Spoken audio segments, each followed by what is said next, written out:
You can spend all day talking to people, replying to messages, even laughing with others, and still feel completely alone. Not bored, not tired, alone. Sounds strange, right? But there's a reason this is happening more than ever, and it has nothing to do with how many people are around you. Take someone like Alex. Work is busy, group chats are always active, there's always someone to reply to. On the surface, life feels sociable. But at night, the phone is put down. Silence. And this thought creeps in. I spoke to people all day. So why do I feel like no one really knows me? So Alex does what most people do. Picks the phone back up, scrolls, checks, watches, just to feel something.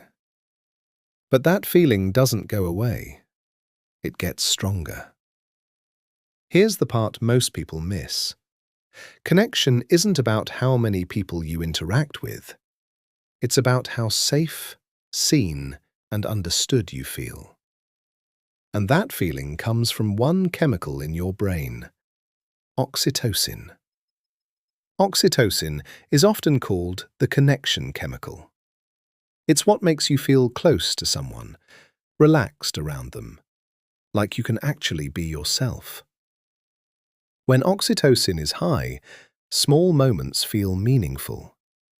But when it's low, everything feels slightly distant. Even people you care about. Your brain doesn't increase oxytocin from interaction, it increases it from connection signals. Feeling listened to, real eye contact, genuine warmth. Without those, your brain never fully registers that you're connected. Now think about modern life. We've replaced conversations with messages, eye contact with screens, presence with notifications. It feels like connection, but something is missing. Because when you're scrolling, or half listening, or thinking about what to say next, your brain isn't getting the signal, you're safe, you're understood. So oxytocin stays low, and over time, that turns into loneliness, even when you're not alone. Alex didn't fix this by becoming more sociable. That actually made it worse. Because more interaction isn't the same as more connection. Instead, things changed in smaller, quieter ways. At first, it felt awkward. Putting the phone away during a conversation, actually maintaining eye contact. Listening, to understand, not just waiting to reply. These aren't just nice behaviours, they're signals to your brain. You're safe. You're being seen. You matter. And when your brain receives those signals, that's when oxytocin starts to rise. A real conversation felt warmer, more present. Helping someone, even in a small way, felt surprisingly good. Not by accident, but because your brain is wired that way. Even small acts of kindness can increase oxytocin, not just in the person receiving it, but in the person giving it too.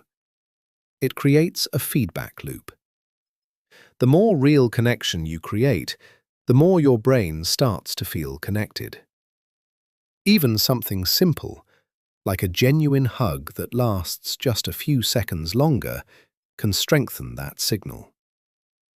And slowly, that feeling of disconnection begins to fade. Nothing dramatic changed in Alex's life. Same job, same people, same routine. But internally, that constant feeling of disconnection started to fade. Because loneliness was never about being alone. It was about not feeling seen, not feeling understood. Oxytocin doesn't give you more people. It makes the people you already have feel real again.